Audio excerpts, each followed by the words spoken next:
Boom. Martin, are you heavy breathing on purpose? Yes, mate. It's part of my. I do have heavy breathing. This is It's part of some. my. It's part Is, of my. is this your part of your chat up routine? Are we live Because now? Are we? Are we yeah, yeah, live? you don't have to chat me up, mate. You know I'm easy. So, a massive good evening to all the legends out there that are watching now. Apologies, we kept you waiting. For some bizarre reason, the internet went down, which is typical. It's still saying I've got no internet, so I literally have no idea how we're able to Because when you be. when you talk to me, you get shadow banned. Well, let's not go there, mate. My phone does funny things when I speak to certain people. I was chatting to a former MI5 agent yesterday, so surprised we were able to make any connection at all. But first off, just massive, warm good evening or good morning, depending on where you are, to everyone who's joining us for the live stream. I've been quite excited to do this, Martin, because I love films. Movies, I think we put in the title because we get more brownie points on YouTube if we say movies, because yeah, that's fine. much bigger audience in America. But yeah, are you a film buff? Well, I'm a film writer and director myself, so I absolutely love films. For me, it's like going into a gallery and looking at amazing paintings from the past. For me, they're like, especially Kubrick films and films done by Oliver Stone. For me, they're masterpieces, and that's why I said to you the other day, let's do a Cold War movie section, and we could do it over the next couple of weeks and see if people like it, and if we like it, we carry on doing it and review a good war movie every week. You're going to pick one, and I'm going to pick one, and we're just going to do our research on it. You already know your research on the film you're talking about, and I've done some research on the film that I want to talk about tonight. Yes, and can you tell our audience about the films that you've made? Yeah, so I've been a film director for since I came out of the army in 2007. I served 12 years in the infantry. I was a corporal. You only got to Google my name to find out what I was involved in Iraq. And came back, made my first documentary was about the Iraq War called Diary of a Disgraced Soldier. If people are wondering where that's disappeared over the last couple of weeks, because we're on the cusp of we have signed a deal, so I can't mention too much. So that's going to be on Amazon Prime soon, hopefully. But also another film we made, which was called Penitent, and Chris came down for the premiere for that down in Cornwall. Penitent's about the Bosnia War. People say, why did you pick the Bosnia War? Because I didn't serve in Bosnia, but it was just because geographically we could make something that was using green camouflage, and that's literally we was going to make the film about Iraq, but because of the location of England, obviously it doesn't look exactly like Bosnia, but it meant logistical eases for us as filmmakers. Mate, there's loads of sand in Cornwall. Well, there is at the St Austell clay pit. So I said to the other day, I said, I'm so passionate about films, and there's some great films I'd like to share with people and hopefully get people watching them.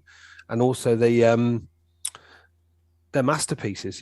One of the film I'm going to talk about tonight, it's not a war film, it's an experience. You don't watch it, you literally experience it. And that's what I tried to bring an element of that to my film Penitent, which I think when you came down and watched it, there's certain scenes that you found difficult to watch. And I think that's important in any war film, that I don't like the word anti-war, but I like the term that you just enlighten people as they're going through the journey. You're showing the realities of it and not trying to sort of,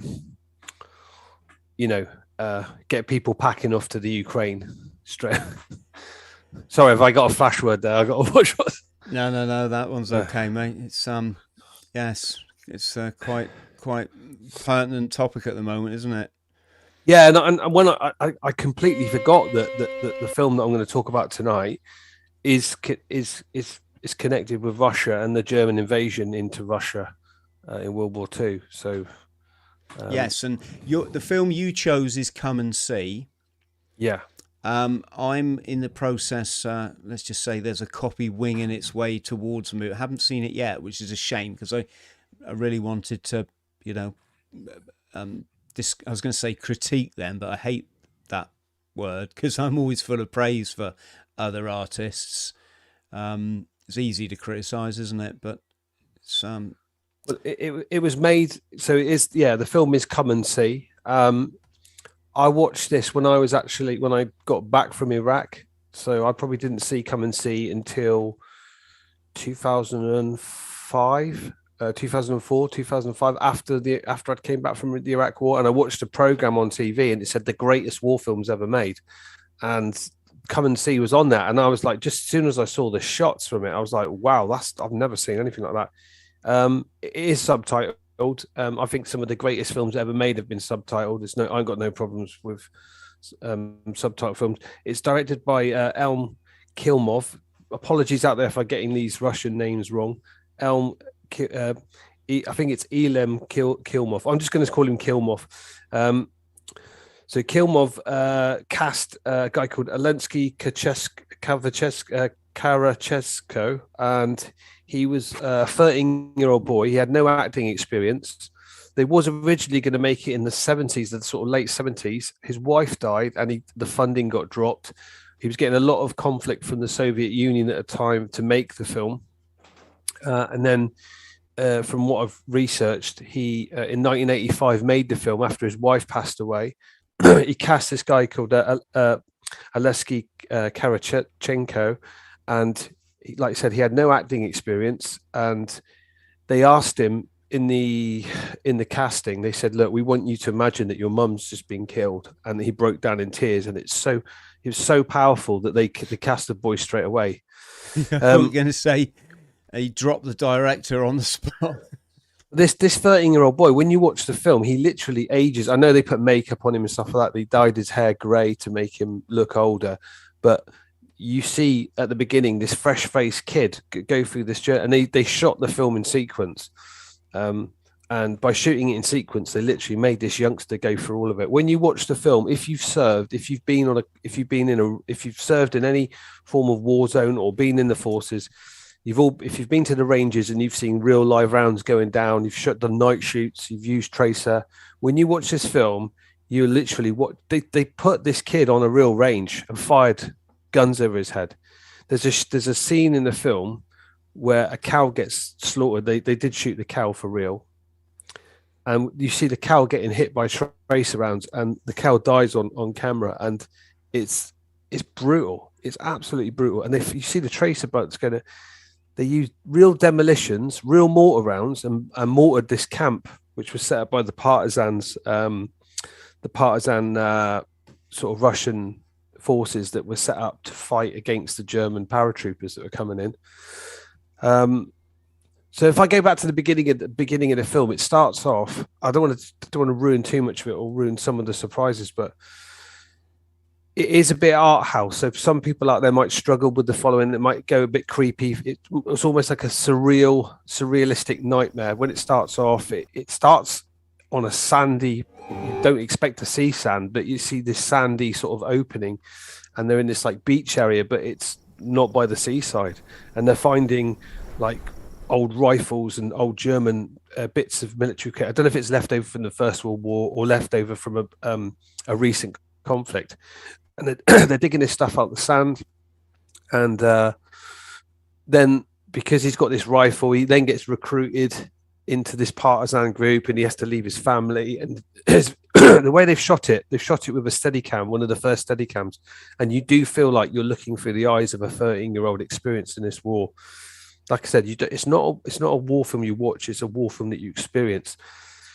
And Kilmov himself had actually been through the Second World War as a child and experienced a lot of this stuff. So you sort of see that first-hand experience. A lot of the extras they used were people that actually experienced these war crimes by the Germans, by the Nazis, I should say, not the Germans.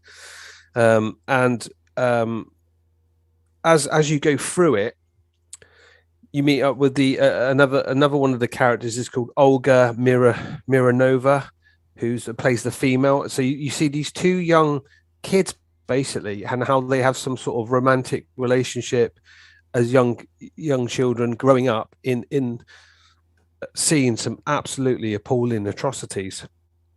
There's a scene where they're in a swamp, where they fall into this swamp and they have to try and get out, and it all looks physical. It looks like it's been done for real, and it's just a masterpiece. The horror of war in it is shown in a way that they lace over footage of Hitler. And funny enough, the film was originally going to be called Kill Hitler, but the marketing team said, no, you need to go away and think of something else, because that's just too. But what Kilmoff was trying to say, kill the Hitler inside of you. Everyone has an element of racism or an element of darkness themselves, like kill that Hitler inside of you. So Come and See came from a passage in the Bible, apparently. And as you watch the film, apparently the Soviet Union said it was one of the greatest anti-war movies that was ever made. And I'm trying to look on my notes here. There's like a Mozart score to it. There's a scene at the end where I started watching it again last night, and I got to this bit and I just couldn't stomach watching anymore. It was difficult because I knew it was coming, and they used the extras they used for this scene had actually experienced these war crimes that the Nazis committed, where they pushed loads of women and children into a barn from a village and set fire to it, and then shot the outside to stop anyone escaping from it. And it's just absolutely horrific. There's a scene where they put a gun to the kid's head, and that's the picture that you can see that child, apparently they hypnotized the kid, the guy who played it, Alensky Karachenko, who's still an actor, by the way. When you watch in the film, apparently they hired a hypnotist to keep him normalized for all this atrocities that they were making him experience, and also portraying. And some ex-Nazi officer or ex-Nazi soldier was interviewed and saw the film later in life, and he said, sadly, that actually happened. He said that to the reporter, that film is very accurate and of what happened. And I'm not, in no way am I trying to take sides of the war, but that there is reports that the Russians committed atrocities to the Nazi soldiers as well. But hey ho, this film is a war document of, you've just got to experience it. It's called Come and See, and hopefully if you show the trailer, it might sort of entice me. You can watch it for free on YouTube. I'm definitely going to invest in buying a Blu-ray of it and get it. And it's a film that I want to own the best version of it. Yes, masterpiece. Yes, Martin. I'm playing the trailer as we speak. I just got to check. Sorry, just thought we were going to see something rather untoward happen to a child then, so I've had to fast forward that bit. For YouTube purposes, but you don't see anything in the trailer that's untoward. I've posted a trailer on there, but if you might struggle if you don't like art house stuff. I've just went and watched The Northman. The Northman is that new Vikings film out. That's very much art house, sort of surrealistic dream state, sort of psychodynamics to the actual film. I love that. Like Apocalypse Now, when it goes completely hallucinogenic, like everyone's on mushrooms and it's all like out there. I love that type of shit, because for me that's what war's about. It's absolute chaos.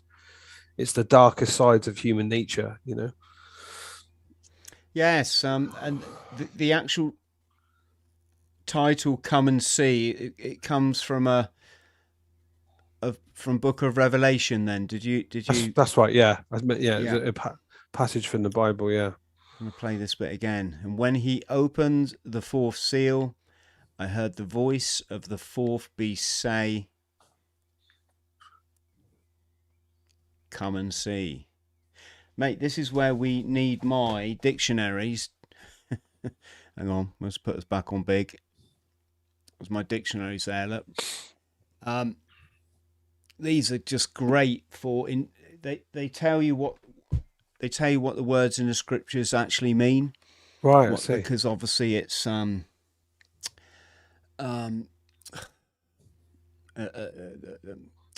was going to say analogy, not analogy, but you know what I mean, not metaphor, allegory, and it's so much of, sorry, going off a slight tangent, but so much of this, or almost like quite a lot of the scripture is about our human physiology. Yeah. You know, like your seven, like he's saying the fourth seal there. I bet that's probably a in relation to the fourth chakra or something like that. Yeah. And Did I mention Belarus as well? I didn't mention there. It's Belarus. It's all shot in Belarus, and this is where I mentioned Russia, but the Belarusian mercenaries, the Belarusian partisans that went into the woods and sort of fought off these, Nazis, and it's the way that they at the end as well. Like he shoots a picture of Hitler. There's lots of stuff that's laced into it. There's no real I can't really spoil the film because it's just an experience that you have to experience, and just the shots of that kid, the kid's face, it'll never leave you. It's that close up shots of. It's how I want to make films. When I watch stuff like that, I just think, man, they have raised the bar high. They have raised the bar real high. And when I get to Penitent, I hope one day someone speaks about my film, in the same sort of, with the same love and passion, because for me, Come and See is a masterpiece. You got any questions on it? Mate, I'll probably have loads. I'm just trying to let it all sink in, probably like our friends at home. So I'm just looking at IMDb now. It's got a really high rating, which is obviously good. 8.4 out of 10, which is What's Penitent got? I'll come on to that. No, don't go. Just stay on this one. Stay on this one. So it says, after finding an old rifle, a young boy joins the Soviet resistance movement against ruthless German forces and experiences the horror of World War II. It's a funny. I listen to this quote quickly. So sorry, just to say this 1985 film from Russia is one of the most devastating films ever about anything, and in it, the survivors must envy the dead. That's quite a powerful. Mm-hmm. What's this one here on your book? In your dictionary, Come and See is an invitation to look upon the destruction caused by the four horsemen of the apocalypse. What's that linked to? Is that Revelations? I'll tell you what, I'm not that hot on it, mate. It's the sort of thing. It would be good to sit down and work our way through it. Florian is the main character, who's played by Alensky Karadchenko, and Elm Kilmov is the director. I almost had a double take there, Martin, because it says Adolf Hitler plays himself, and then it says archive footage. Yeah. I know. I did, yeah. And I thought, how did they get him to play? Obviously, he was still alive down in Argentina. Yeah, have you seen the pictures of him in Argentina? No, I've never gone down that rabbit hole. It's definitely one I would like to go down, but I'm just, like when you're just trying to digest. Yeah, I'll see bit by bit. Well, you say this, and it's quite relevant to what we're talking about, Martin. We got, I think, because my girlfriend got a new phone contract or whatever, they chucked Netflix in. This is quite a common thing, isn't it? And quite often there's a documentary or a film, and I look at it, and you just know it's the brainwashing that you're not going. It's it's not. Like when you get a film on Netflix like about Hillary Clinton or Obama, like they're like they're almost like sainted. Yeah, and you think, what? Yeah, exactly. And obviously the events in New York and Washington 20 years ago. I mean, so many films, and it's that. Do you know the history of Hollywood? How it came about? I know it's like some witchcraft word or something like that. I know that is Yes. it connected to Indian reservations, isn't it, and stuff? No. In a very nutshell, one of Chris's nutshells, without getting too deep into one, there was these kind of ultra switched on young Jewish men running around New York, really trying to make a buck for themselves, and they'd started these Nickelodeon cinemas. Hence there's still a film company now, isn't there? Is Nickelodeon a Jewish word then? Is it? No, nickel, as in like a a dime. Yeah. And a coin. And Odeon. Somebody watching put in the comments what Odeon means. But so they came up these dime cinemas, let's just call them, and still to this day, if the symbol for Nickelodeon, the company, is the old all-seeing eye. And so these guys were, like I say, hustling for a buck in New York, and then they came up against competition such as Edison and Kodak and these companies that were emerging at the time, and it became so pricey for them to get their bulbs for the the screen projectors and film and such stuff, that they said, screw this for a game of soldiers. Let's go out west. Let's go to California, and we'll set up there. So that's what they did. But simultaneously, all the subplot is these guys are obviously well versed in things like Kabbalah, ancient mystery school, mysticism. I don't know. Probably we can chuck gematria on top of that. Babylonian, all the kind of Babylonian stuff. Dark arts, the dark arts. Yeah, the dark arts, and this is why. And ironically, I say ironically, but at the same time, out there you had, or in latter years rather, you had the rocket program. So you had the rocket scientists over there in California trying to get rockets up, realizing it's kind of beyond our, to get a rocket into orbit is so, was beyond their means.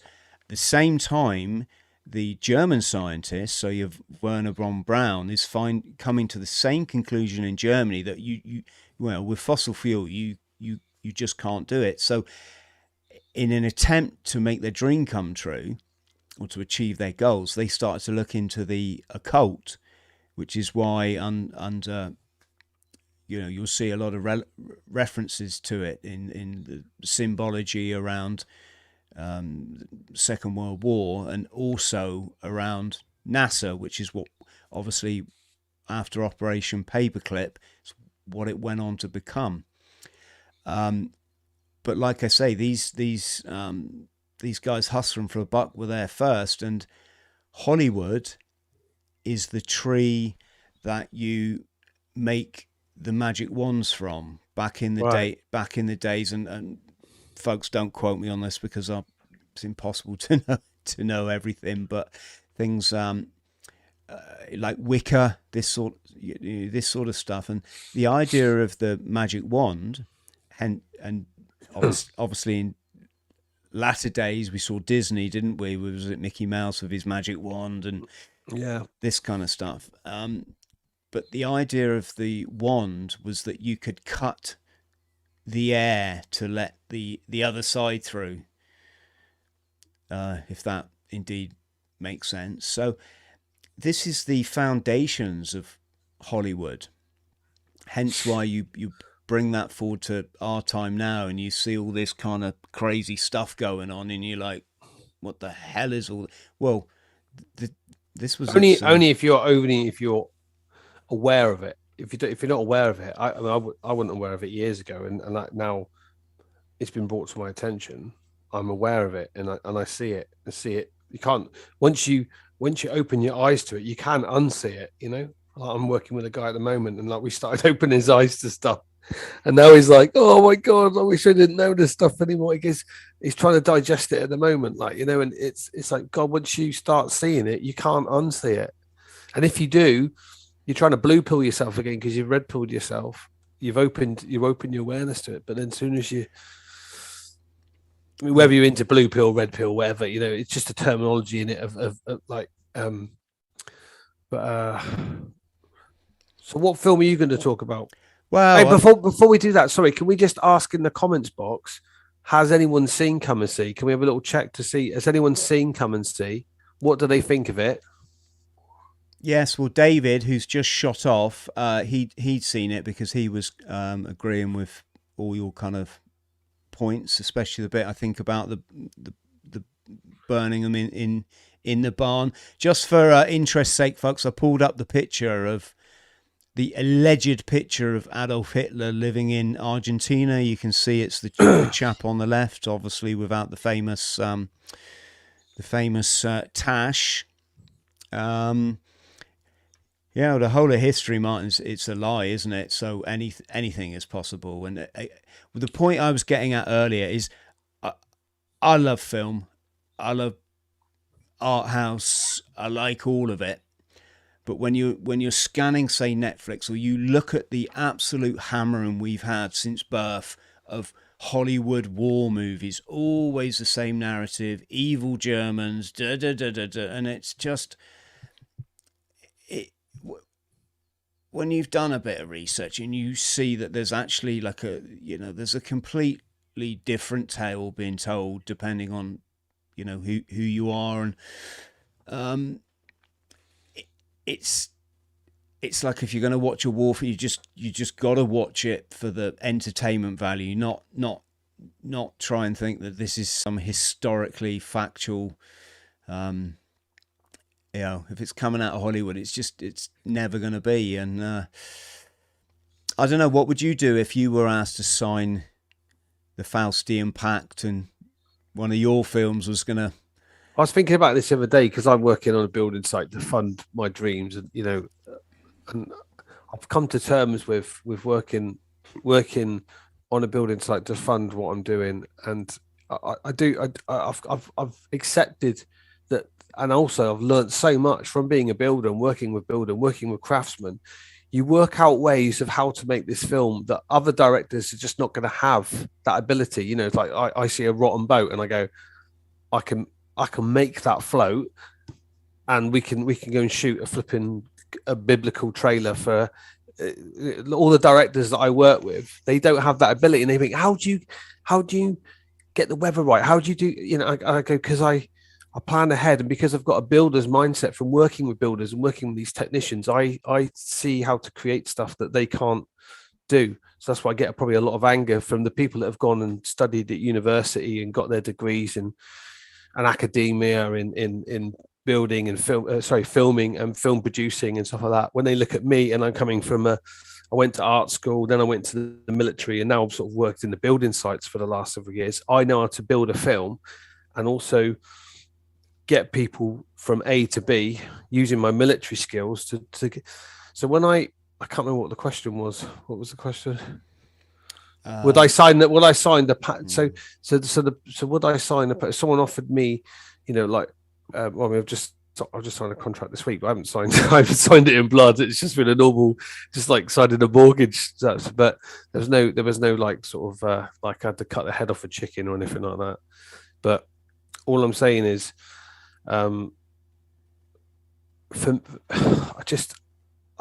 if I have to carry on working for another 10 years on a building site, but make the films that I want to make, when I look at people, my film director heroes are people like that guy there, Elm Kilmov, and Alan Clark. Alan Clark made Scum. He made The Firm.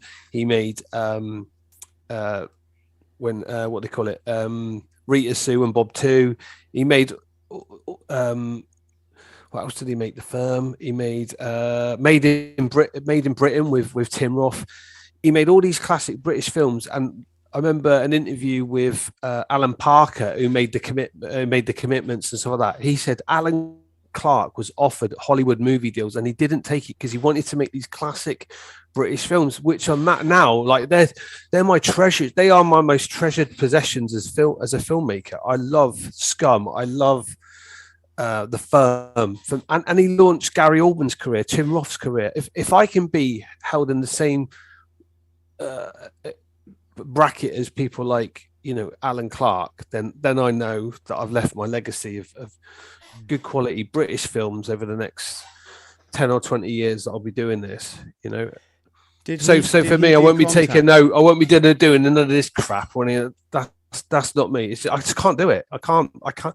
Already now I'm hated. I'm despised in Cornwall by the sort of the elite flipping university pricks that I come across, because I cannot conform to that. I cannot blow smoke up their ass. I went to the Cornish Film Festival. I was stuck in the corner, and I ended up going up to the head of the Cornish Film Festival, giving him a copy of my DVD, Diary of a Disgraced Soldier, and he just looked at me like I was a piece of shit. They cannot abide me. My film wasn't allowed at the Cornish Film. Penitent wasn't allowed at the Cornish Film Festival because it's full of these clicky, and they all do this flipping sign or that lot. I've seen them doing it. I'm not having any of that shit. If you want to come on my film set, you start doing this shit, you're gone. I don't want to know. All right. I'm not into Lucifer. I'm not into any of that shit. For me, I'm an ex-squaddy. I'm going to make classic British films. I hope you despise me. I hope you hate me, because guess what? I'm not going anywhere. And these films are going to be in your face. What, Alan Clarke, did he do Contact? Alan Clarke did do Contact, yeah. Yeah. We were saying, weren't we? Why is it in films that actors they have such a tough job portraying squaddies? It just never seems authentic. It doesn't matter how. I think somebody like Tom Hardy would probably give it a really good run for its money. Tom's good. Tom. When I cast Steve as the main guy for Penitent, his dad was a Royal Green Jacket captain. He was a ranker. Steve grew up as a pad rat. Be rude about the guy. Well, he's passed away, bless him. But Steve Kelly gave it 110%, and he knew that he was walking in the shadow of his dad. And his dad, he even wears his dad's. His dad was a green jacket, but he wears a green barber jacket, which was his dad's. You know, and at the end of the film, when you see him getting emotional, it's because I showed him a picture of his father. And I know you don't hear it on the sound, but I said, "Who have you become?" And he'd morphed into his father throughout the film, Penitent. So he breaks down, and that's caught on the camera, you know. Some people say that's pretty cruel to put an actor through that and say that, but I've done it with love, and I did it with, you know, but I said, like, your dad would be really proud of you, you know, because I'm an ex-light infantryman, and your dad was a green jacket, and we used to call it, you know, when we joined the light infantry, you had green jackets and light infantry, and we had utmost respect for each other, like the Royal Marines do have for probably the paras or whatever.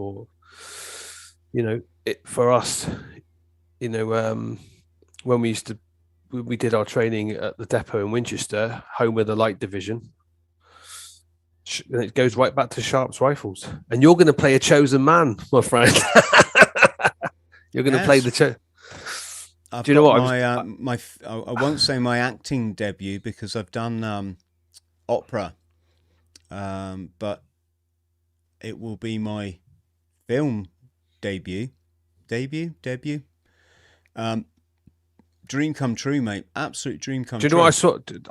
The scene is built because I've got loads of reenactment people. I'm recruiting these reenactment people who get dressed up in the Sharp's rifles gear, the chosen men stuff. You know, to explain that the rifle battalions, the rifle companies were the first skirmishers on the front line to wear the green, not wearing the red coats, to get in behind enemy lines. Because I was thinking, how can we have you as a red coat? Because why would a red coat be behind enemy lines? And I thought, God, we'll just make him we'll make your character a chosen man, which that infantry unit would have been on the Battle of Waterloo.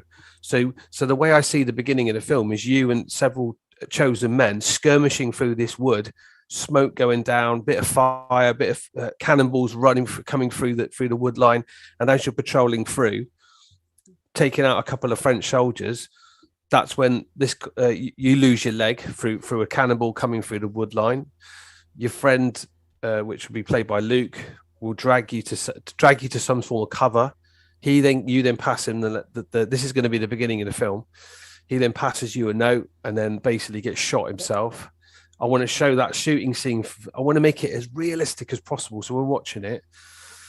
People are being drawn into the Battle of Waterloo. That these soldiers would have been asked to do this type of role. You're lying there bleeding to death. Then we're going to show the progression of these soldiers on the Battle of Waterloo were left to rot for 3 weeks. And I spoke to a historian the other night. He rang me up and he said, they didn't just, so you would have been waiting to die. And then on the battlefield, you would have had to be, listen to this, Chris, you've been raided by trophy hunters. So after Waterloo, this historian told me it's factually correct that trophy hunters would come onto the battlefield, cutting out your gold teeth, taking souvenirs, and would have left you basically in your underpants, stripped your clothes off you. Mm-hmm. But this is historical fact. He was telling me the other night. I was like, so basically, it's not going to be a pleasant, because we're going to shoot it over 2 days. Your scene. But people say, why don't you show the whole Battle of Waterloo? We don't need to. We just need to focus on this individual. What would it be like? You've been mortally wounded, and then you've got to wait to die on the battlefield. That's horrific. Do I get a sex scene? You might think about knocking one out while you're waiting. When I'm waiting to bleed to death. Do you want to tell our friends at home what your upcoming film's called? It's called Exile. It's called Exile, and it's about the last 6 years of Napoleon Bonaparte's life. So your character will meet Napoleon, and then while Napoleon's dying on his deathbed, he will have flashbacks of Waterloo, and actually you will come to visit as a ghost throughout his. I know it sounds a bit crazy, but that's just how I've written the script.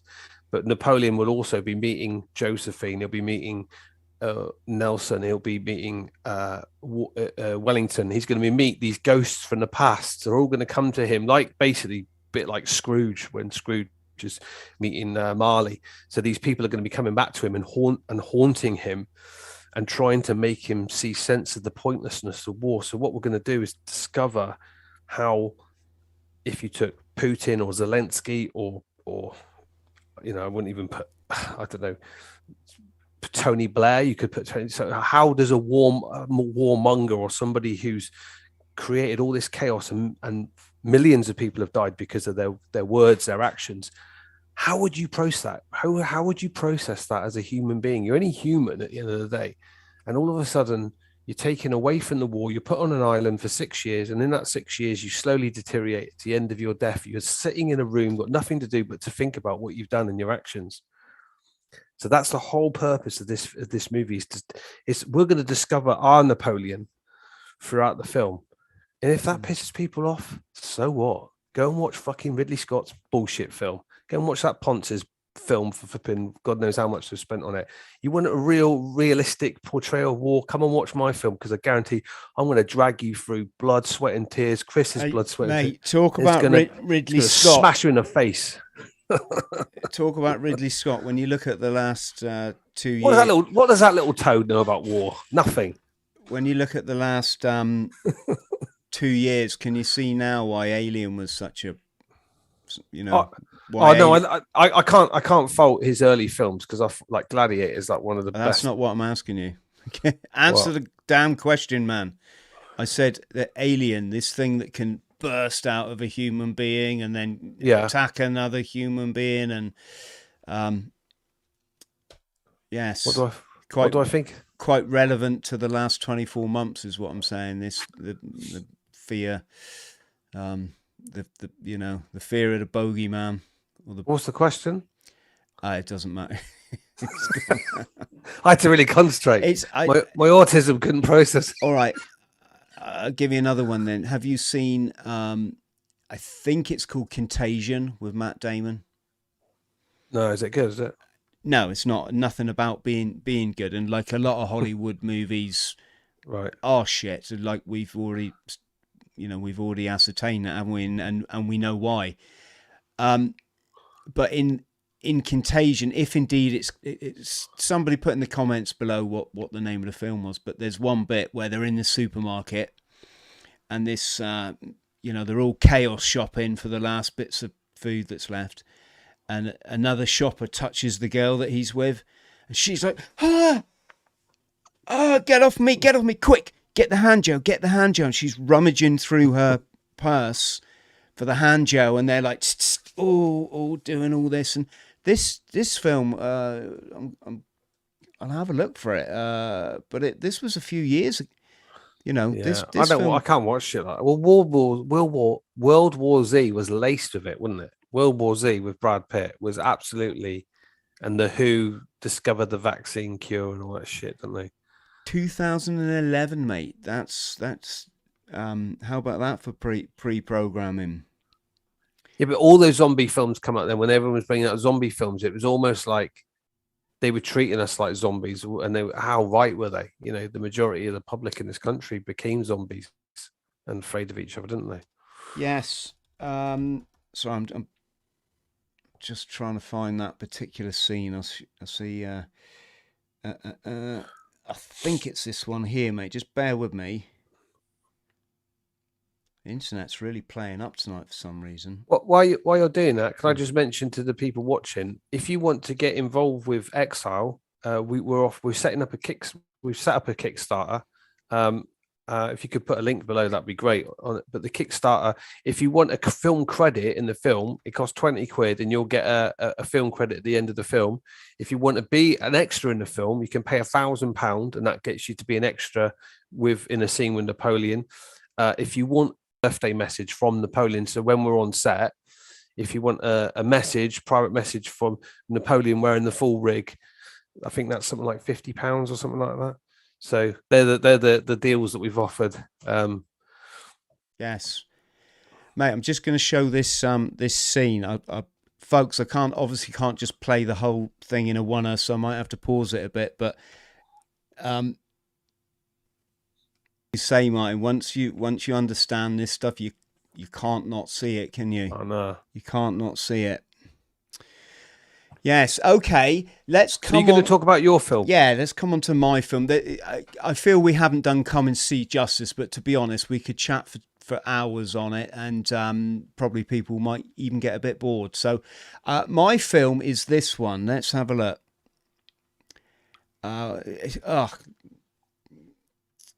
Folks, can anyone guess what my film is going to be? I'll count to 10. See if you can put it in the live stream. So, can I give a little quote from it? Not yet. I'm just interested to see if anyone. Well, no, people are never gonna. They might. They might guess. Hang on. We got Enemy at the Gates, Bird Dog, Ortega, Jefferson, Krakauer. Come in. They're all gone, sir. Bird Dog. Yeah, Frank. Look at Frank straight in. It's actually Frank. It's actually First Blood. So it's the first, Frank. The actual first Rambo movie. Mark, let me just play a bit from it, or what I can get away with without us getting kicked off the internet. 1 second. Even the music is incredible. Colonel Troutman's Berry's the best.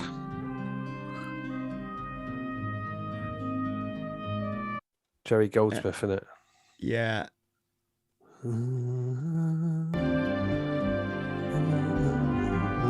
Here he is. Here's our boy. Come on, John Jay. Sorry, folks at home, I can't play. It will get hit for copyright on this music. In fact, it's just an all-time classic beginning to a film. Good. Really feel good or feel bad? No, it's feel good. It's Christmas time. When that comes on, we're getting near Christmas. That comes on, gets played, record it, watch it a couple of times. That's it, right? You can watch it at any point, can you? Because it's just one of them films that you just the flow. Yeah, it's one of those films you can. Can I give you a fact? From Yeah, please do. So, Kirk Douglas was going to play Colonel Troutman. Did you know this? Yeah, I think you mentioned this to me, but. So Kirk Douglas was going to play Colonel Troutman, and literally they shot scenes and that with him, and he fell out with the producers because at the end, Colonel Troutman in the book, Colonel Troutman kills Rambo, and Stallone, who had quite a bit of say because he'd just come off the Rambo movie, sorry, the Rocky franchise, said you don't kill Rambo off because we want to make a sequel to it. So they fell out over this, and he left the set, and then they quickly flew the guy who played Colonel Samuel Troutman. I don't know what his name is, but he came in and he fitted the role perfectly. Apparently, weren't you tasked to shape his berry for him? That's not a berry, mate. That's an aircraft HLS landing site. Yes, it's so here's the thing about why it's hard to watch stuff on the screen these days is when I watched this when I was 13 or something, right? Yeah. It was just a film and a really good one. There's a whole lot behind it. No one wanted to touch this film because they couldn't understand why it's not like a hero story, just an out and out hero story, and that the guy's a vagrant and he's got PTSD. What are you doing? Why would you make it? And it apparently it was really hard. But I think I've said this to you before. That if you see the narrative here, this was the start of the let's just call them the controllers, the psychopaths, indoctrinating people into the all veterans are heroes. Can I buy you a cup of coffee, sir? Thank you for your service, sir. All this play, and it came off the fact that after Vietnam, as I'm sure you know, people were anti-war. They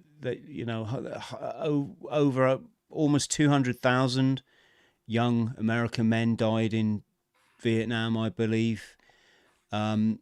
And people were protesting about it. They were just saying it's nonsense. They dragged it out for years and years. And people were, like you said earlier, people were anti-war. And of course, when you've got your, project for the new American century, which centers around needing lots of wars and invading or Middle East, kicking up stuff in North Africa, Middle East, etc., etc., etc. You can't have a pacifist population. So this was the start of the, oh my God, you don't know what these young men went through in your defense. So you have Platoon, you had all this tidal wave of Vietnam films. You had in the charts, you had 19. The average age of the combat soldier in Vietnam was 19. You had old Stan, what's his name, with a big Marine named Camouflage, and all of this stuff was prepping people, and they're good at these guys are good at what they do, which is controlling the human psyche. So we went from a situation where people were anti-war and da-da-da-da. Now, with all throwing Call of Duty on that, everyone's mind has been, it's complete reversal. A complete reversal. Without watching that video that you played the other day of that lad that you did a discussion about, the lad that watched his mate, some Wally or something, and he said, he went off to get his sniper rifle. He was making it up, or two, he's so brainwashed from watching Call of Duty that this was just almost like a what do they call it?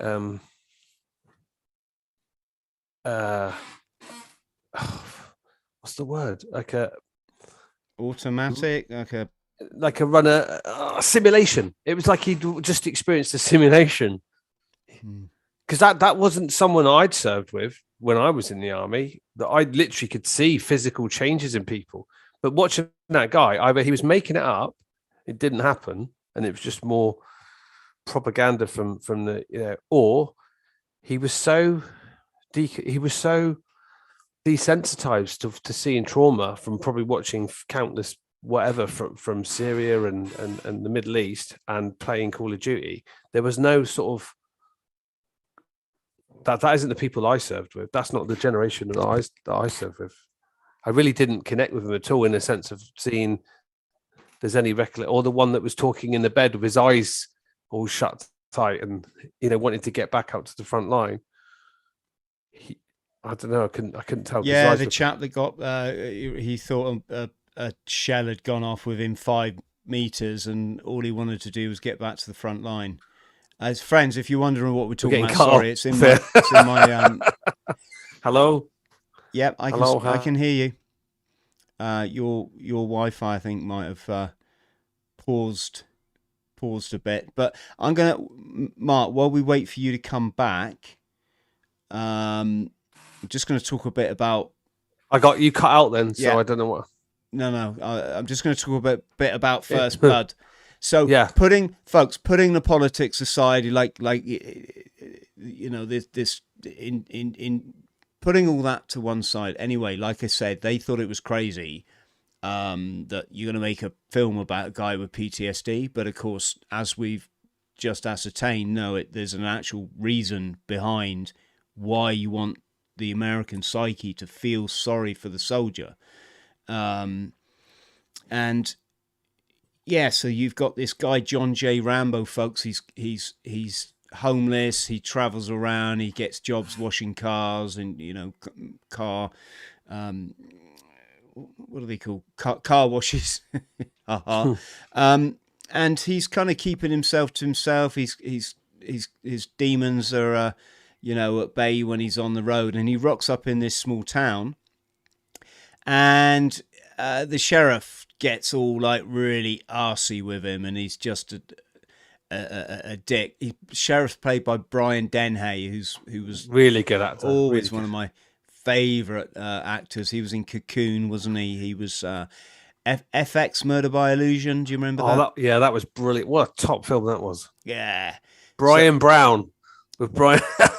Yeah, and lo and behold, they put this film together, and I tell you what, it's the stunts in it are incredible. They're phenomenal stunts. Yeah, they're really kind of visceral. They're not CGI or graphic. It's actually a guy diving into a tree. It's actually a guy burning round, as we've just seen. Didn't Stallone? He did actually break a rib when he did that. He did some of the falls through the tree. No, he didn't do it. I did. All right. I actually keep that quiet, mate. But no, I don't know. Those scenes feel cold, don't they? You feel his coldness. He's literally just picked up some dirty sheet from the floor and put it over his. Because for me, I saw pictures of Rambo because I couldn't get it out when I was too young to get it out. But seeing it in the video shop, but it was always Rambo 2 was out then. So when I eventually got to watch Rambo First Blood, I was expecting to see this muscle man, with flames behind him in Vietnam. And then I end up seeing, you only get little flashes, don't you, of the flashbacks, but the ones that they show, it's enough to mess your mind up when he's all strapped up and they're cutting him with the hot knife. Yes. We didn't know that this was going to be a franchise, if that's the right word, but it went on to become the Rambo franchise. And but the first one, is the best. Yeah. It's the best. The first one's just the most sort of. It's almost believable. I mean, the storyline, that is not obviously the stunts. Some of the stunts are a bit extreme, but it's just. It's one of those films you can just watch it again and again and again, and you never get tired of it. I really want just remember one thing: a good supply of body bags. You send up those what they get, those weekend warriors against my guy. Just remember one thing: a good supply of body bags. Yes, God didn't make Rambo. I did. I commanded him. I trained him. I led him in the field in Vietnam. He did things that make Billy go puke. I didn't do anything. But I didn't do anything. I did. Oh, mate, that. Do you know, when I watch that now, I still find that because obviously a lot of people went through that, and I went through similar things when I came out. That wasn't pleasant, and being spoken to like shit, and suddenly going from being a corporal and in charge of people and in charge of really important missions, and then all of a sudden, you know, you're washing the trowels and you're on your knees picking up shit for people and doing some pretty shitty jobs, and it's like you've just got to learn to swallow your ego. And I'm just gonna read some of the chat out because we got a great bunch of friends joined us tonight. Just give us a one-liner. Don't go off on one because we got quite a bit to go through. But Not Use, very good support of the channel, and he's also a member of the channel. Not News. Sorry, I can't see the Patreon members, although I obviously know some of you. It's just if you're a YouTube member, Frank's out there, is he? Yep, Frank's there. Bless him as always. Good man, Frank. Not You saying Tom Hardy. We're talking about predictive programming now. Tom Hardy wore a mask in 2 films before the old cough cough dreaded lurgy. Batman. The Dark Knight and Battle of Britain. So you got anything to say about that? One, Bane, that was one of his characters was wearing that mask, and 2, with the Spitfire pilot, then he had to wear that mask because that's what they would have been wearing, weren't they, up there? So you could look at it on that front in the centers of, but you could look at it on a, yeah, of course. I think that's looking too much into, you know, I loved his part in the Spitfire. What I loved about his role in the Spitfire film with Dunkirk was that he was just the underplaying that they did. They wasn't Americans where they weren't like, hee-haw, Jester's dead, or any of that shit. It was just you felt like you was in the cockpit with those Spitfire pilots. Yeah, he played that role really well. And the sound of the guns, they weren't Hollywooded out, were they? It was like it sounded like real guns firing. Yes. Just moving swiftly on, we got Milky Pure Blood saying Commando was an old classic. I was just about to say, right, let's put in the comments for cheesy, bad war films like Wild Geese. Remember We Are the Wild Geese with Richard Burton? Yes, they were all mercenaries in Africa or something, weren't they? Richard Harris. Who remembers the Wild Geese? Remember the Wild Geese? Because there's 2 light infantrymen and they get killed in the first. Because my mate used to take the mickey, he said the light infantry guys get killed straight away. Like they've all got like commandos, paras, and these 2 light infantry guys get off the back and they just get shot and killed in the first 10 minutes. Not a good advert for my regiment. My gran always used to say, if you find a good light infantry man, shoot him before he turns bad. So possibly it's something. What about what was that? Commando, Milky, the bit where he climbs down the landing gear of the jumbo jet as it's coming into land. Don't wake him; he's dead tired. I challenge any teenager who watched that not to think that was you, to think it was me. It was you. Us. Do you think that would break your fall? That, you know, where he puts his legs out like that? I think I've heard if you're falling from a real great height, if you start running, not I don't mean like jogging or something. I mean really sprinting, as hard as you can. When you hit the ground, because your legs are going so fast, it propels you forward. You're still going to tumble, of course you are, but it takes the impetus out, and apparently people have fallen out of jumbo jets at 30,000 feet and survived by that technique. It's I thought you were doing when you're like, when you do your little silly stories. No, that's not a silly story. Come on.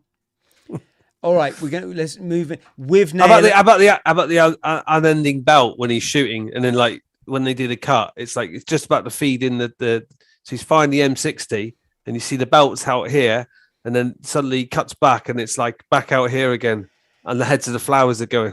Mate, worse than that is why don't directors tell the actors to stop shutting their eyes when they fire a weapon? It's awful. It's awful to see one of your favourite actors clenching his eyes when he lets a round off, and you're like, oh, I thought you was one of the good guys. I liked you. Right, you're off my Christmas list. Next. What was the next one you were about to say? With Nail and Eyes always got real good press, isn't it? That's a Yeah, but that's not a war film. That's about stoners getting smashed on mushrooms. Yeah, I'm just giving Hugh a shout out in. All right, Hugh. Sorry, Hugh. Yeah, we'll do stoner films later down the line. We've got to do the war films. Jane's put Bridge Over the River. Why? Jane, I guess your predictive text is kicked in there. It's actually, the river's called Kwa. Bridge Over the River Kwa. It's up there in north of Thailand, isn't it? One of my favourite films. I always record that at Christmas. That was shot by David Lean. And David Lean is one of the masters. He'd done Lawrence of Arabia. So you think to do two classics, which Spielberg quoted was the reason why he got into cinema, because he watched David Lean's Lawrence of Arabia. Yes. Great opening to Lawrence of Arabia, isn't it? I think. So, dun dun dun dun dun. What else have we got? We've got Spartus Rise Up. I'm not sure. Is that 100? Are we including like going back war films like Gladiator, and are we going like would that be classed as? I don't know. Is Gladiator a war film? But it is, isn't it? We could essentially put it in that same category. It's a historical war film. Yeah, I guess so. Although I'd say it was more focused on. Think another shit classic like Wild Geese. What was another? Expendables. Expendables is like it's like a even worse version of Wild Geese, isn't it? Expendables with. If you think about it, I mean, so many black and whites were churned out, weren't they? Second World War black and whites, and to be honest, they're all quite watchable. Was it the ship that was pink? I don't know if that was the name of the film. In fact, maybe I can have a look. There was a film about an American warship, and it had to go off to war, but it was only painted with its underpaint, its primer, which happened to be pink, so it was a pink. I'm gonna have a look. You had all those kind of Ronald Reagan type films, didn't you? Matey Boy, old John Wayne, the Green Berets.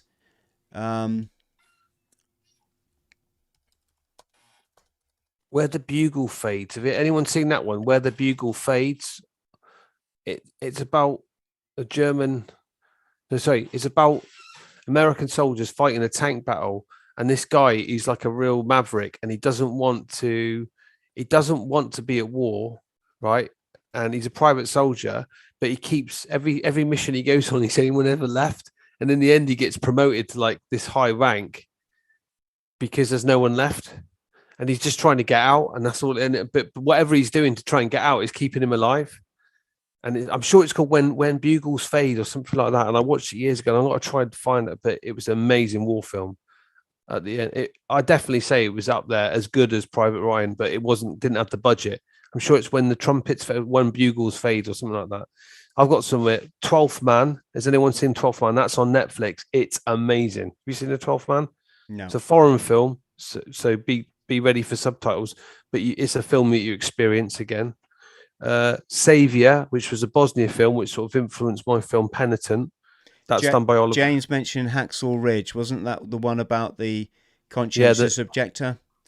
Yeah, brilliant film. When I said I was going to chat to you about war films, my girlfriend said, "You will chat about Hacksaw Ridge, won't you?" Yeah, absolutely. Yeah, Although I'm lying a bit because we both got such bad memories we couldn't remember the name couldn't remember the name of it. It was Operation Petticoat. It was a pink submarine. That was right. It was a pink submarine. There we go. Oh, look, got a picture for you at home. There we go. So, clicking the wrong screen here. There we go.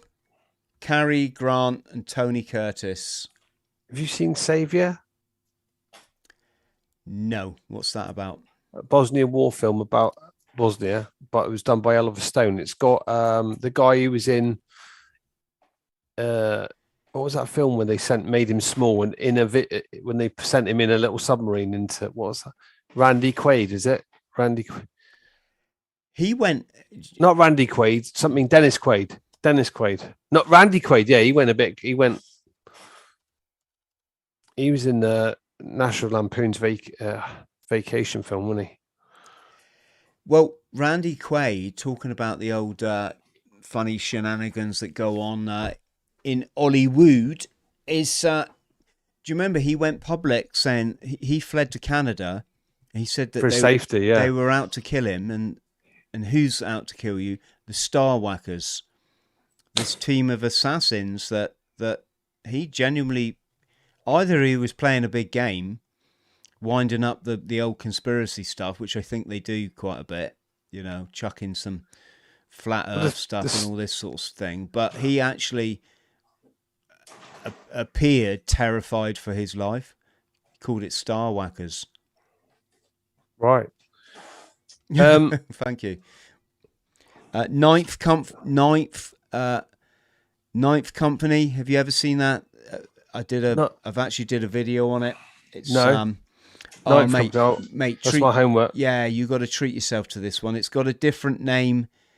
I think it's called something Rota in Russian. It's all about, believe they're young conscripts that go out for the Russian conflict in Afghanistan, and it's quite a film. You're going to get so many different opinions on it, and people telling you this, that, but it was great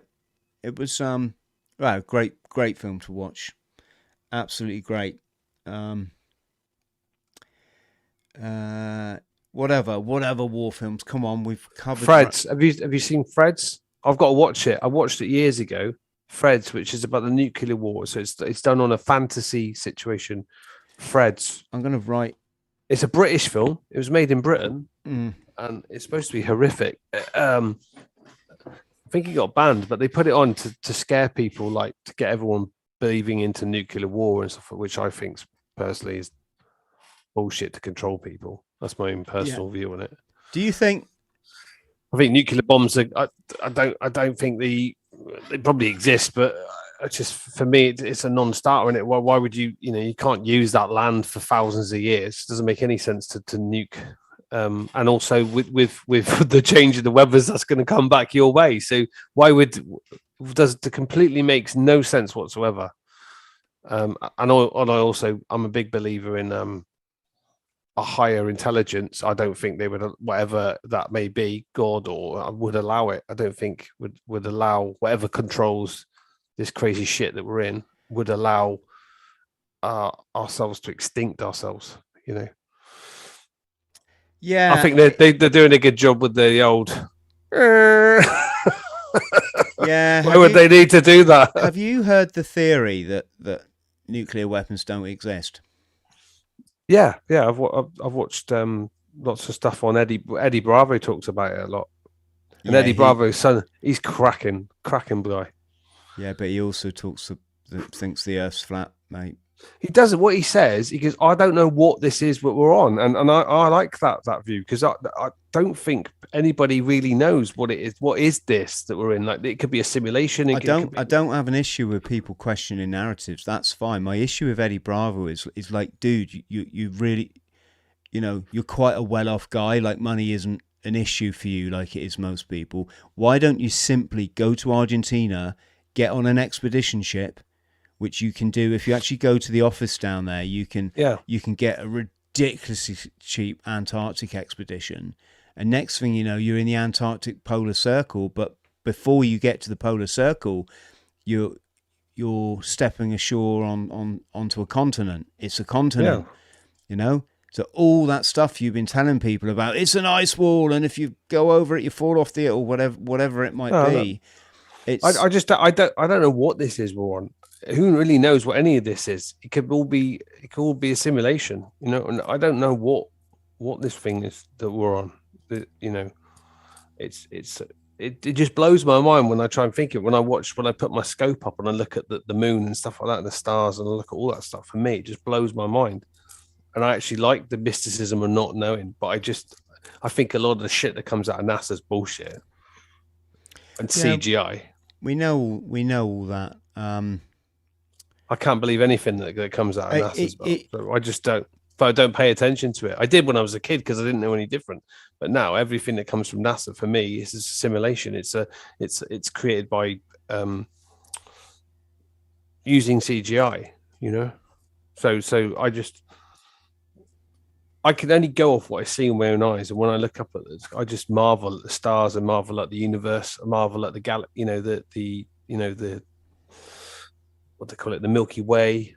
And I'm lucky enough that we've got enough light pollution, so I get to see that on a regular basis. And I just think, hey man, you know, that shit we find out when we're gone. You know, but I won't believe anything when I see Elon Musk sending a car up into space. I'm just like. He goes, hey man, it looks so fake. It has to be real. I was like, oh God. No, it just no Elon. It just looks fake. Yes. Yeah. No, my thing with the old flat Earth thing, it's just. Sorry, I'm just playing a bit from Contact, folk. If you're wondering what this video is, it's Contact. It's set in Northern Ireland during the Troubles, and it centres on a parachute, a brick, so a team of paratroopers, and Martin steered me towards it. And I hated it with a passion. Did you? The acting was so awfully just awful. What did you like about it, though? All right, let me just say something. So I don't slag things off, Martin, like that. I appreciate all art. It's not an easy, you know, write a few books, and you know it's not an easy place to be. So I don't mean it like that. But it's this thing that actors cannot play servicemen. Don't ask me why. It just doesn't, you know. Oi, mate, fuck off. It just doesn't. It never rings true, Martin. You know. I mean, you. So how did you find the squaddies impenitent? Well, be honest. You have experience, don't you? So when you So when you watch them talking, because there's me and Liam, who I served, you know, Liam served 15 years, done like 5 or 6 wars.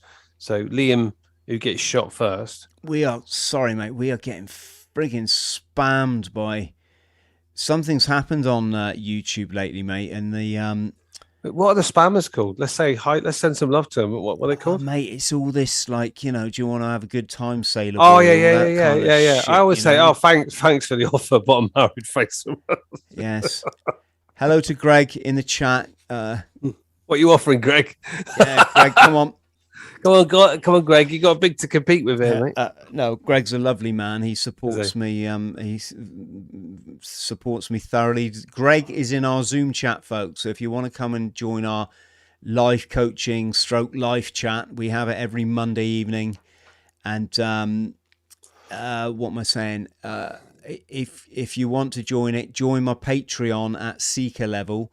Or you can join the YouTube channel membership at Seeker level, and then come and have a chat, folks. We help sort of make sense of the world. But yeah. So the two things I was going to say. Let me just say the flat Earth thing, because, like I say, I don't.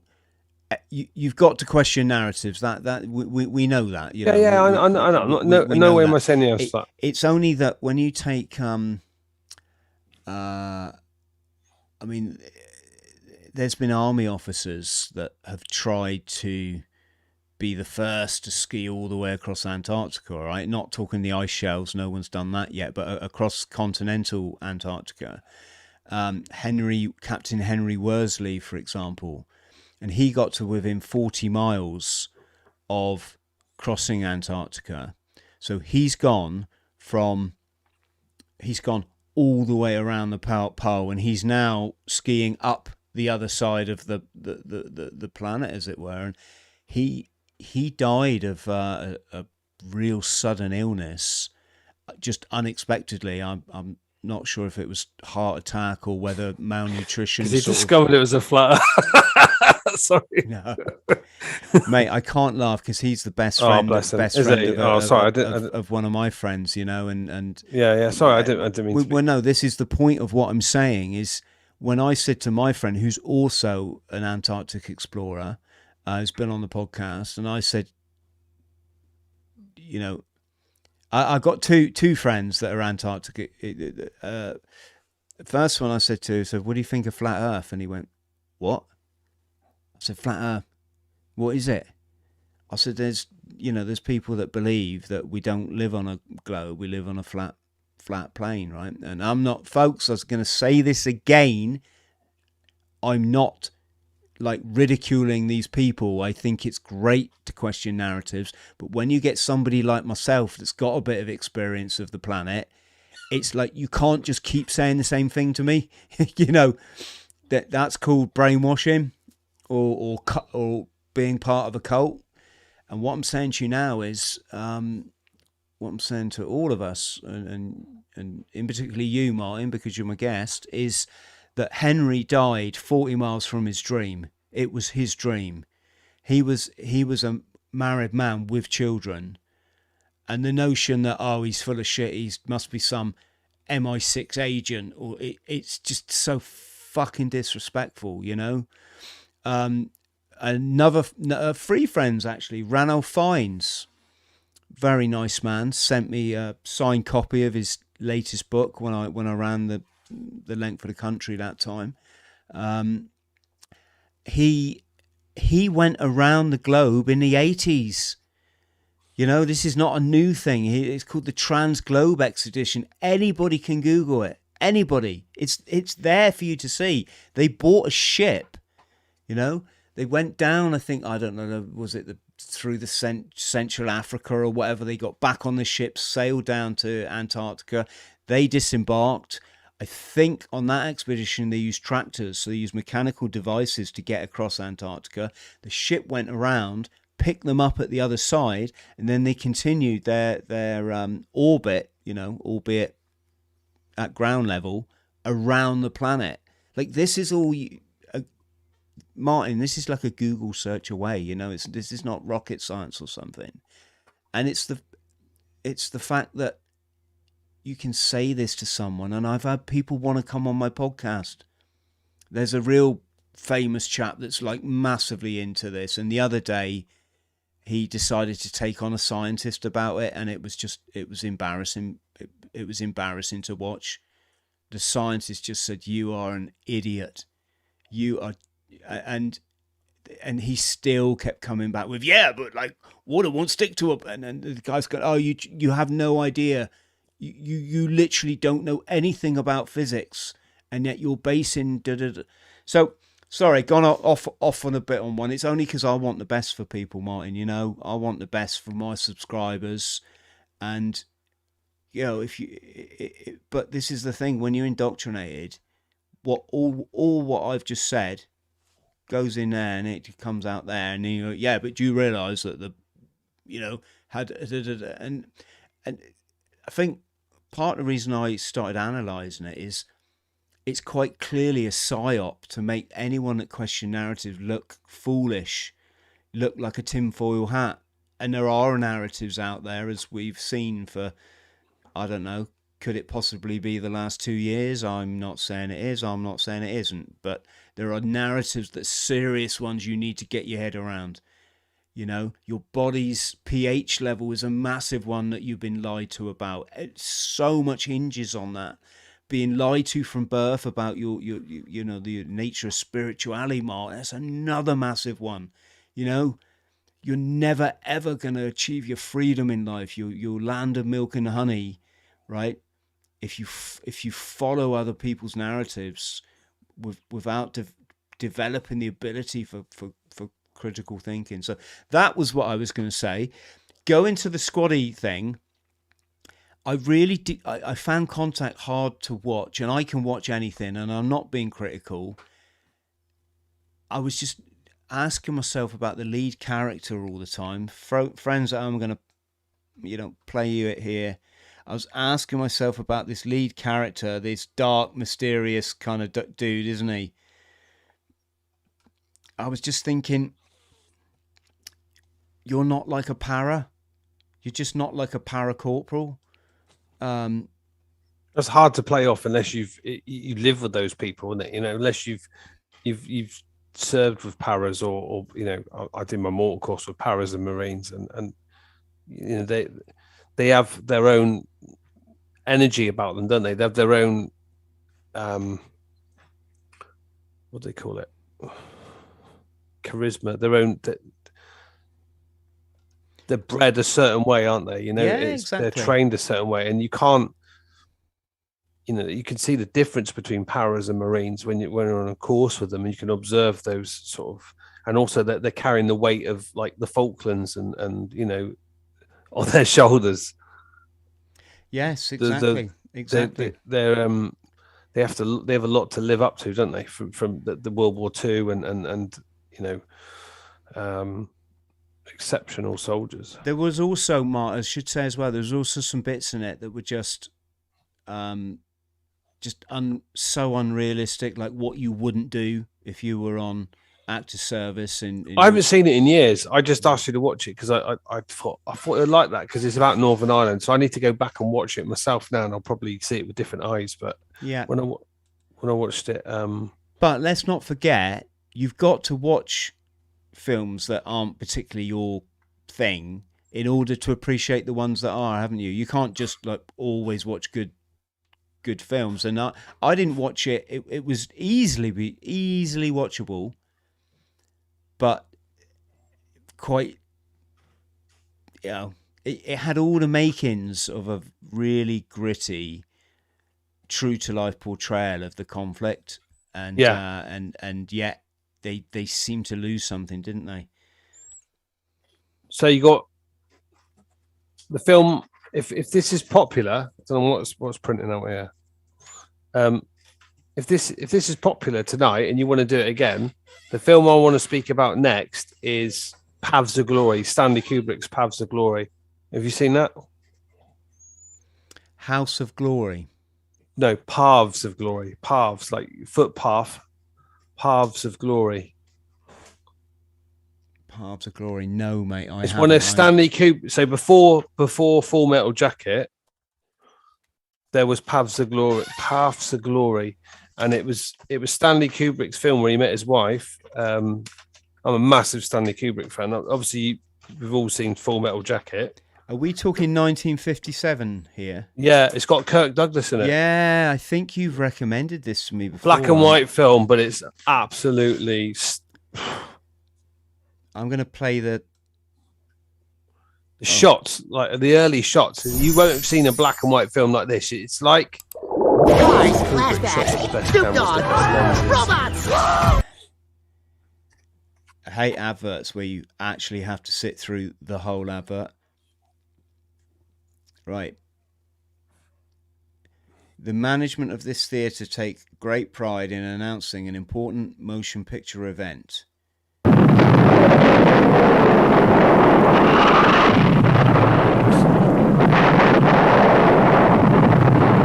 must have recommended this to me before, mate, because I've definitely seen. Would you like me to suggest what you can do with that promotion? Colonel Dax! You will apologize at once or I shall be placed under arrest. There's a great scene where these injured soldiers are court-martialed and they're injured. So they put them up, they're on their stretchers. They put them on because they go to in front of a firing squad. So they put them on the stretchers and hold them upright, for the condemned men on the poles. It's a brutal scene. God, excuse me. And is this? But it's all about taking this film? hill. Yeah, it's all about they got to take this hill, and Kirk Douglas is saying it's suicide Hell, and before I decides apologize. not to do it. So rather than shoot the whole battalion or something, or for being cowardice, they shoot 3 of the injured soldiers or something like that. I can't remember. I need to watch it again.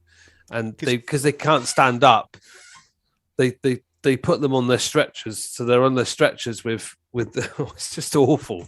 But there's an element of dark humor throughout, you know. Or have you heard of Dr. Strangelove with Yeah, let's just stay on this one for a minute, otherwise we get lost. Sorry. No. I just want to say Kirk Douglas was in Bowling for Columbine, wasn't he? He was interviewed in it because he was. Is he dead? Is he dead now? Oh yeah. He got to he got to good 110 or something. Yeah, I he don't know. did. He died about 6 or 7 years ago. Was it something like? Yeah. Yeah, he was interviewed in Bowling for Columbine because he's the chairman of the NRA. And I remember he said, "Are we going to keep our weapons? You'll have to pry them from my cold dead hands." You're thinking of from Planet of the Apes. Charlton Heston said that. Charlton Heston said that. All right, who's this dude? Kirk Douglas was Spartacus. I'm Spartacus. No, I'm Spartacus. Why has he changed his name to Kirk Douglas?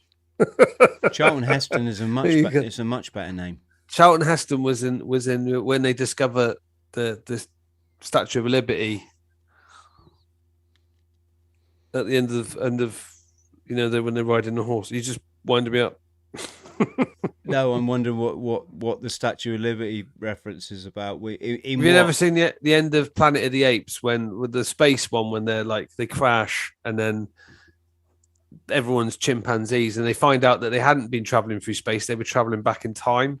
And although they were traveling, they'd gone into the future and found that the planet had been wiped out, Earth had been wiped out, and it had been taken over by apes. And that they knew they were in the future because the Statue of Liberty's hand sticking out of the sand. Got you. Yeah, I vaguely. And that was Charlton Heston who played. That was the only most famous role. Oh, and also done the Chariots. He did the stunts in that Chariot film. Not Chariots of Fire. Chariots. Ben-Hur. That was it. Yeah. Ben-Hur. Is people helping out in the comments for me? Are they? Just one sec. I just want to play. We got an angry scene here. Just bear with me, Mark. Let me just play this. This is intense. I've never seen anything like this since Tom Cruise's performance in A Few Good Men. You can't handle the truth.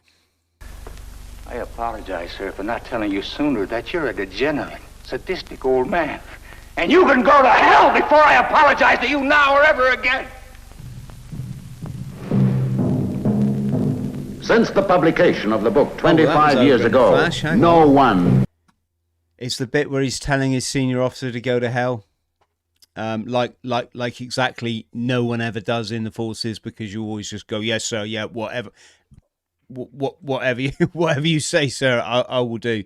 What film are we on? Paths of Glory? Yeah, Paths of Glory. You did recommend it to me, Mark. You did recommend it to me. I can't remember if I got round to seeing it or not. It's not ringing a bell as I watch it now. So, mate, I think we need to wrap up. Otherwise, we're gonna have a really, really long video. And we've covered quite a good few war films there, and yeah, it's just a good chat, mate, isn't it? You know? Yeah. It's obviously an area you're passionate about because you're a writer and director and a lot more to boot. But my first ever job, I think I'm right in saying that, it might actually be my second ever job. It was in a video shop. Oh, mate, that must have been brilliant. Oh, it's incredible. So what year was this? Oh my gosh, this is before I joined the Marines, mate. Well, so what year did you join? What joined the Marines? I joined the Marines in '88. This would have been around 85, 84. Wow. So that was the year. This film that I'd talked about come out. Yeah. Which one? Sorry. The one Come and See was come out in Come and 1985. See. Okay, yeah. So you would have been in that video shop working. So what were the releases? Can you remember on the video shop? Mate, it was so National Lampoons, European Vacation. I remember that because I always remember the video covers. Yeah, I'm trying and to I think. remember that one. He had like a muscly body, and it was Chevy Chase, and he's like holding something up. If I remember rightly, Possibly. It was quite funny. I saw two people arguing over the roundabout scene, and one girl said, "No, it's the Champs-Élysées in Paris because that's the famous roundabout, isn't it? That's really, really chaotic." Yeah. And my mate's going, "No, it's not. It's London." She's like, no, it's the Champs-Élysées in Paris. He's going, "Can't get left. Just can't get left. Just can't get left." So, do you remember when you used to get like free videos and they'd all be hired out? So you'd get like Predator and RoboCop come out at the same time. Do you remember that? And it was hard to get you to get like 5, and they'd all have film on hire. You'd be like, no. I remember you go in a video shop and you wanted to watch Poltergeist, and if it wasn't on the shelf because they only had one video, they'd ring the person that had it and get them to. Yeah, and they're like, "Hello, Mr. Smith. Have you finished with Poltergeist yet?" "Yes, I know you've got it until tomorrow evening, but we've got someone here that would." "Okay, yeah, I'll drop it by in a minute." Really, you'd ring? Yeah. What about when they did you used to if you didn't bring it back rewound that tape? Did you used to give a fine? Did you get 50p fine for the next video you hired? Well, that's another great film, Be Kind, Rewind. Have you seen that one?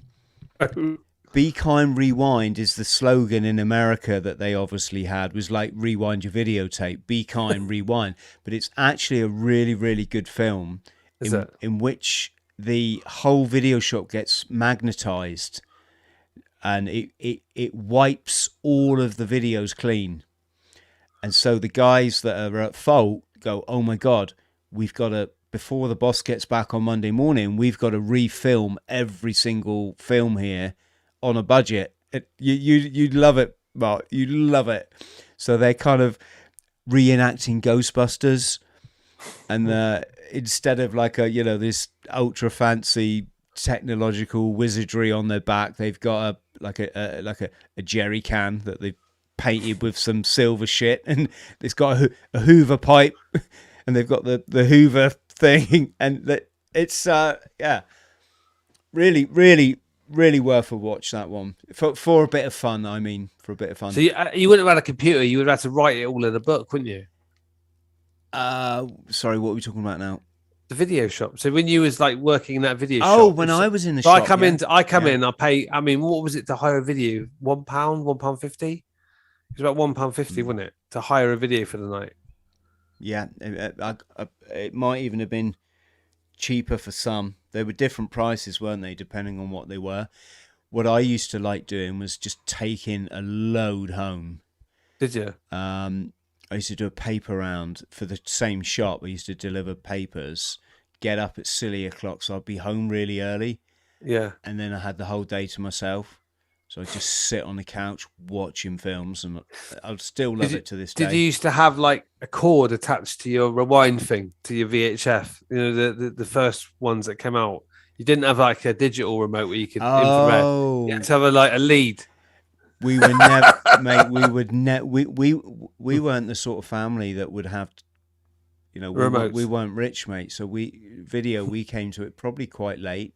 We did. Yeah. Poltergeist was the first ever video that we hired. It's all coming back to me. The feeling of going around your mate's house on a Saturday morning. Oh my God! Yeah. I've got Porkies. He's got Porkies. Yeah, He's got Porkies. He's got Porkies too. Yeah, you get to see some bloody boobs in it. Revenge of Porky. Porky, yeah. And a confession film, The Confessions of the Window Cleaner. It was Superbus. There was a few Confessions. Halloween, wasn't it? Jason and all that kind of stuff. Do you remember Beastmaster? It was always like we could go down to the corner shop where they would have like you could only fit so, and the videos on there would be Beastmaster, which that was the guy from V that was in Beastmaster. Jason, something Donovan, something called. I've never heard of that Beastmaster, mate. Beastmaster. Hang on, we got a question. Question in the. Oh, hang on. I've got to find the comments. So, Hugh is saying, Chris, what's your favourite film, mate? Oh, gosh. Porky's 2. This is one of those ones where I've probably got so many and they don't come to mind. But, Hugh, I just name a few.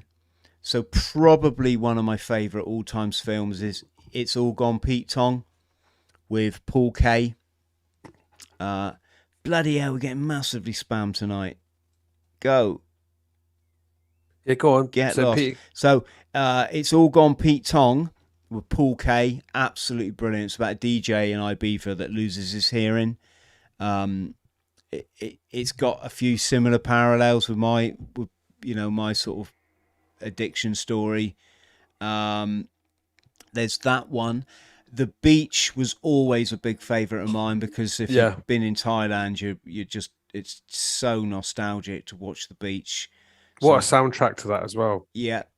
Rambo, like I say, First Blood, none of the others, but First Blood is just Kieran, thank you ever so much. Look, Kieran's chipped £5 in the chat. Cheers, Kieran. Thank you. If the machine breaks down, we break down, Sergeant Barnes.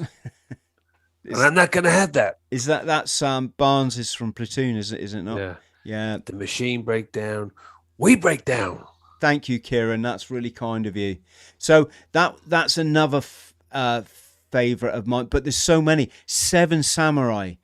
If you haven't seen Kuru. Do you know what? I feel really bad because I haven't seen that and I need to watch it. Oh my God, it's a classic. Yeah, I need to watch it. Again, it's probably all spiritual. It's about the seven chakras, right? And yeah. You know, facing adversity, coming good in the end sort of thing. But it's just, is it Akira Kurosawa? Absolutely. Do you think it's that realization that war just brings nothing into your life? Nothing positive comes out of it. War, no, nothing. Nothing. There's nothing good that you can learn from it. All you'll learn from it is the fact that how precious life is and how stupid and immature it is. Yeah. There's a brilliant scene, Mark, in Seven Samurai, because it's a fairly serious film, but there's one of the funniest things you ever see in cinema at the beginning where it's what the Magnificent Seven's based on. So if you've seen Magnificent Seven, you understand the plot. They've got to hire these 7 mercenaries to go and protect this village from the bandits. And the guy's in this old samurai house, Japanese house, looks a bit like a sort of stable sort of thing. And he says, right, when we interview these guys, he says to his mate, he says, right, you stand behind the door with a big stick. He says, and when they come through the door, let them have it, right? If they're real samurai, they'll be like, they're going to block it. They'll be on the job. They'll be straight on the job. Talking of blocking, bloody hell. Just getting. Sorry, I'll try and focus. That's a good offer. No, we haven't got a date. I definitely do not have a date with you, you robot. Anyway, so they're doing the interview to recruit their 7 samurai. The guy's behind the door. His mate's in the room. The door knocks. He's like, come in. In comes the first samurai. And the guy gets the stick and goes, before he even knows it, the guy's like, wow! Takes him out. Second guy comes through the door. He goes, okay, hit him now. He goes, and it's the same thing again.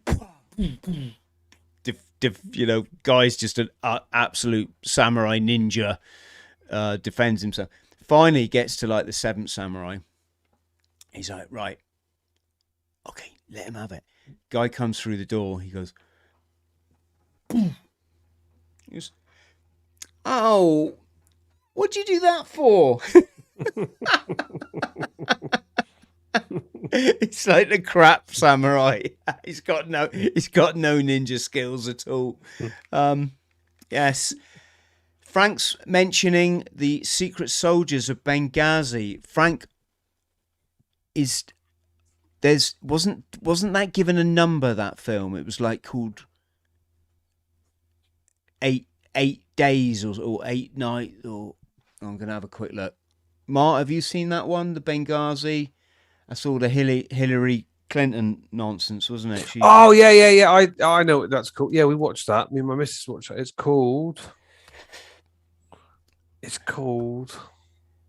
Benghazi, isn't it, or something like that. 13 hours. 13 hours. The Secret Soldiers of Benghazi. Yeah. Weren't they the people that were supposed to be found Bin Laden, and it turned out that it was the person they found.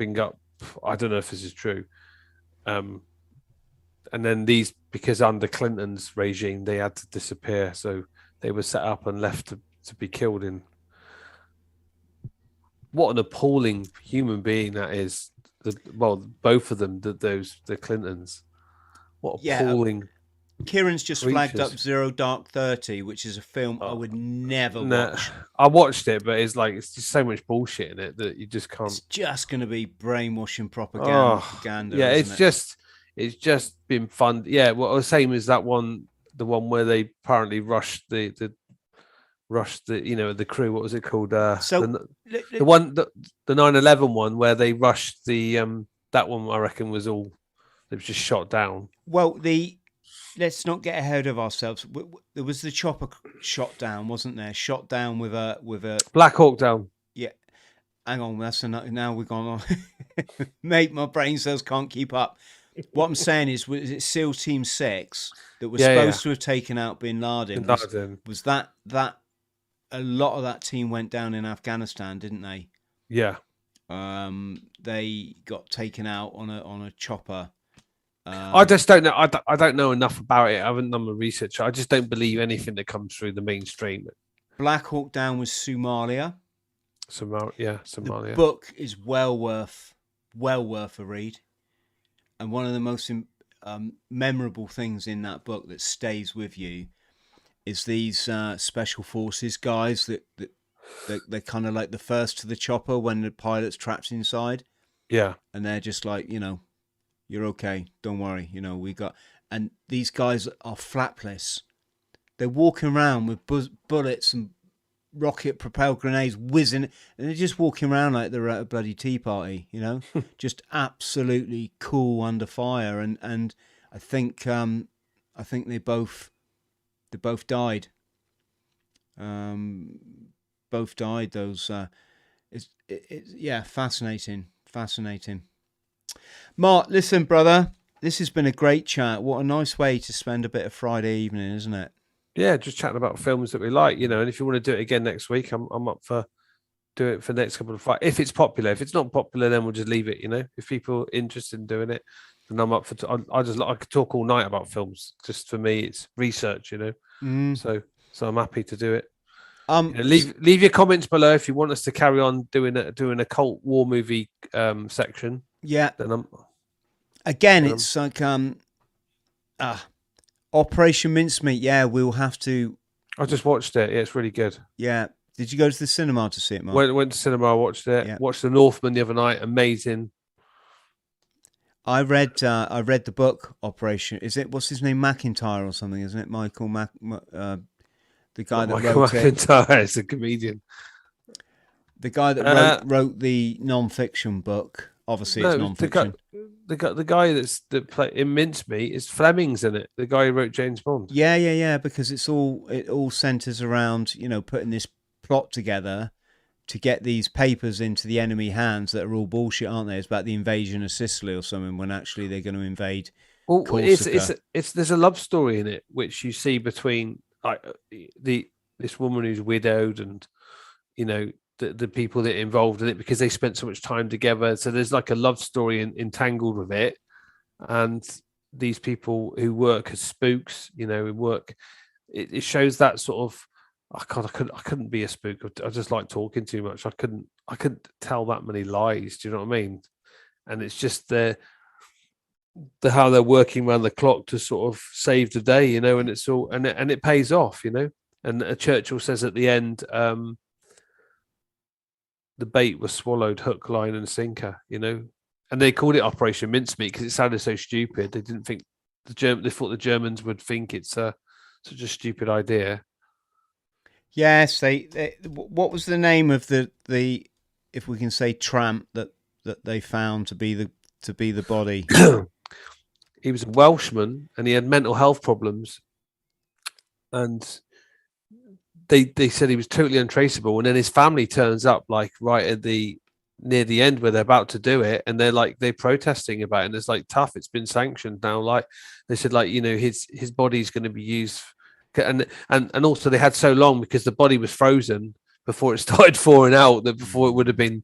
So there's all these things that went on. It literally was to the wire, and what was emotional at the end of when I watched the film is I was sat there with my two boys watching it, and I thought, if that operation hadn't gone ahead, my granddad was coming up through Africa to Italy. He would have might possibly been wiped out. We wouldn't be sat there watching it. So that just shows. So there was a level of emotion that I felt watching the end of the film that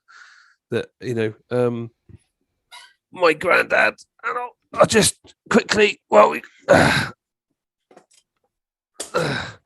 guy there, that's his rack there. That's my granddad. He wouldn't have existed. He was in the Duke of Cornwall Light Infantry, and he was at Monte Cassino, and he would have got incredible. Man. And then that's Grandad Webster, who's on my dad's side, and his First World War medal. So I need to get them hung up. Really, shouldn't be down there on the floor, but yeah, it was Ben McIntyre was the chap that wrote the kind of memoir of it, and if that makes sense. What I mean is, it's a real event. Oh, hang on. Oh. We've all that's the universe calling time on us. Yes, it is. Right, mate. We're going to bring this to a close. Hang on a sec. Thank you, everyone. Is there any comments? Do you want to read any comments out before we go? Hang on a sec. I think something's all gone amiss. Okay,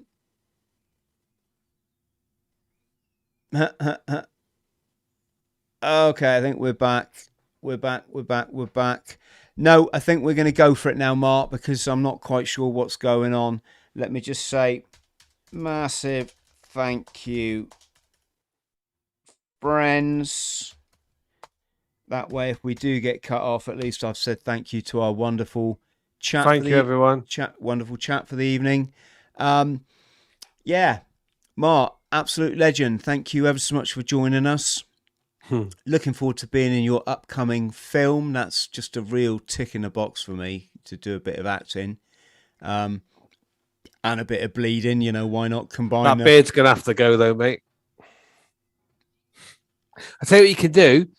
Get some pork chops. So do like a chosen, like the Sean Bean ones that he has.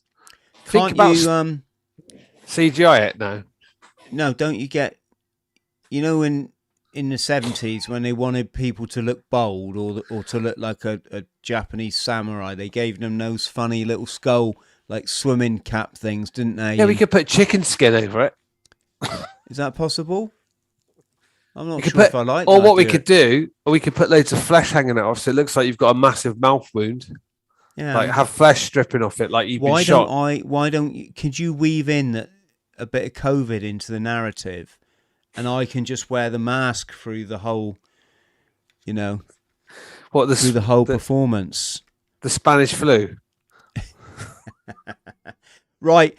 Everybody, right, namaste. Take care. Yeah, everybody at home, massive thank you. If you could, Mark, just stay on the line so I can thank you properly.